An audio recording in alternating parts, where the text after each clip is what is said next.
반갑습니다. 한의학과 역학이 만나는 곳 의역학 아카데미입니다. 이번 영상에서는 동서남북, 방위를 지키는 신령스러운 영물인 사신수에 대한 이야기와 서쪽 방위를 지키는 살기 등등한 호랑이가 왜 12지지에서는 목에 속하는지 살펴보도록 하겠습니다. 먼저 사신수에 대한 이야기입니다. 사람은 목화토금수의 기운이 골고루 섞여 있어서 토의 기운에 해당하는데요. 목화토금수의 기가 골고루 섞여 있는 가운데 그 중에서 목기가 더 강한지 아니면 화기가 좀 더 강한지의 차이로 사람의 모습과 성격이 달라지고 삶의 모습도 달라지는 거죠. 반면에 동물들은 어느 한 가지의 기운에 치중되어 있습니다. 날아다니는 동물들은 화기가 많은데요. 수명이 짧아서 일찍 죽죠. 상대적으로 거북이같이 껍질 있는 동물들은 수기가 많고 수명이 아주 길어요. 그래서 단편적으로 목화토금수의 개념만 갖고 본다면 사람도 화기가 강한 사람보다 수기가 강한 사람이 오래 삽니다.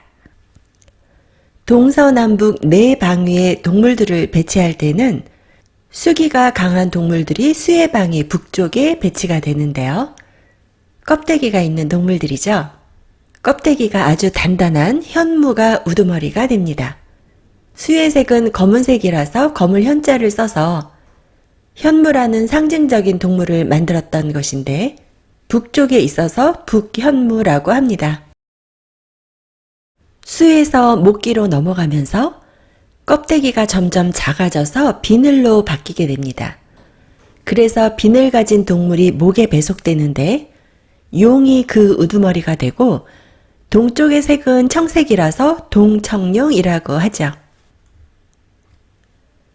그리고 목기에서 화기로 넘어가면서 비늘이 점점 얇아져서 깃털로 바뀌게 됩니다.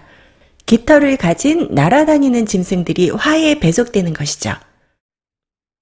그리고 주작이 그 우두머리가 됩니다. 화의 색은 붉은색이라서 붉을 주자를 써서 주작이라는 상징적인 동물을 만들었고요. 남쪽에 있으므로 남주작이라고 합니다. 화기에서 금기로 넘어가면서 깃털은 짧은 털로 바뀌게 됩니다. 단단한 껍데기로 가는 중간 과정이에요. 털을 가진 동물 중에서는 호랑이가 우두머리가 되고 서쪽은 흰색이라서 서백호라고 합니다. 이렇게 4개의 방위를 지키는 북현무, 동청룡, 남주작, 서백호를 사신수라고 하는데요. 사신수는 땅의 동서남북을 지키는 영물이면서 또한 하늘의 동서남북을 지키는 신이기도 합니다. 사신수에 각각 7수의 별자리를 배속시켜서 28수를 정하고 별자리의 움직임을 관찰하였는데요. 북방 현무는 두우 여허 위실벽 7수를 다스리고 동방 청룡은 각항 저방 신미기, 남방 주작은 정기우성 장익진, 서방 백호는 규루 위모 필자삼 7수를 다스립니다. 옛사람들은 별자리의 움직임을 통해서 기후변화를 예측했을 뿐만 아니라 인간사의 기륭도 예측을 하였습니다. 이번에는 12지지 중에서 호랑이를 상징하는 인목에 대한 이야기입니다. 현무나 주작, 용은 모두 상상 속의 동물인 반면에 서쪽을 지키는 신령스러운 백호, 하얀 호랑이는 실제로 존재하는 동물인데요. 예로부터 백호는 용맹함과 살기를 대표하는 상서로운 동물로 여겨왔습니다. 그런데 12지지를 보면 호랑이를 상징하는 인이 목에 해당하는데요. 목기는 온화한 기운이라서 살기와는 거리가 먼데 왜 살기등등한 호랑이를 목으로 배속하였을까요? 호랑이가 사냥을 할 때는 먹잇감을 노리면서 숨을 죽이고 기다립니다. 조용히 기다리다가 순간적으로 도약을 해서 단숨에 숨통을 끊어버리죠. 이렇게 힘을 모아서 내딛는 순간적인 도약이 바로 목의 기운과 같습니다. 어린 새싹이 겨우내 굳어서 단단해진 땅을 뚫고 나갈 때의 그 강인함이 마치 호랑이의 순간적인 도약과도 같다는 거죠. 봄의 기운이라서 보기에는 연약하고 온화하고 부드러운 것 같아도 시작하는 추진력은 호랑이의 기세와 같이 맹렬합니다. 이것이 바로 인의 기운인 거죠. 사물을 음양으로 나눌 때는 음양이 어떤 성질로 나누냐에 따라서 음이 되기도 하고 양이 되기도 합니다.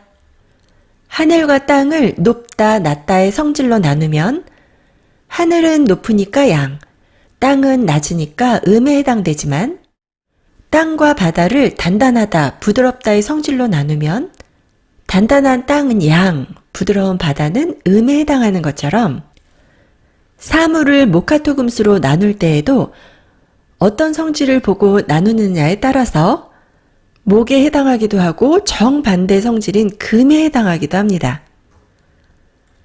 호랑이를 단단한 털과 숙살의 기운을 가진 성질로 나누면 금기에 해당하지만 사냥하지 않을 때는 살기를 드러내지 않는다는 점, 그리고 호랑이가 사냥감을 보면 숨죽여 기다리다가 갑자기 순간적으로 도약해서 단숨에 사냥감을 물어버리는 기세는 목의 성질과도 같다고 본 것이죠.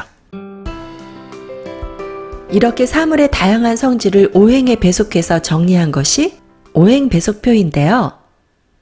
5가지 동물을 오행으로 배속한 오축을 보면 어떤 오행배속표에는 닭을 목으로 분류를 한 반면에 어떤 오행배속표는 닭을 금으로 분류해 놓은 것도 있습니다. 닭을 목으로 분류한 출처는 황제내경 소문 금계진언론인데요. 금계진언론에서는 닭, 양, 소, 말, 돼지 이렇게 5가지 동물을 오행으로 배속해서 정리해 놨어요.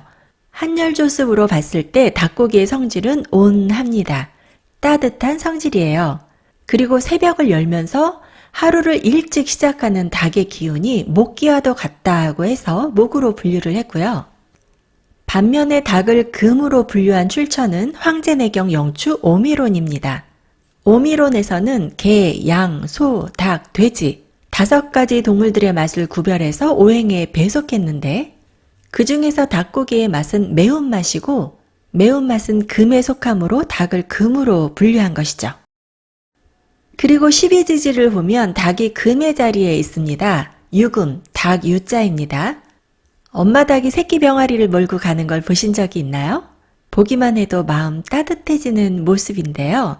닭은 보호 본능이 아주 강한 동물이에요. 새끼를 보호하기 위해서 적에게는 다소 전투적인 모습을 보이는데요.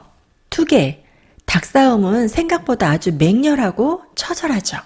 내 편을 절대적으로 보호하고 적에게는 전투적인 것, 바로 금기인데요. 닭뿐만이 아니라 원숭이와 개도 그런 성격을 갖고 있어요. 그래서 원숭이도 금기에 해당하고요.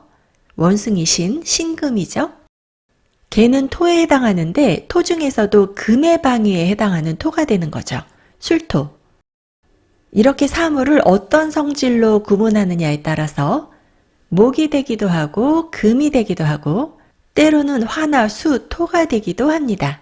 이거 정말 중요한 개념이니까 밑줄 쫙 별표 5개 꼭 기억하시기 바랍니다.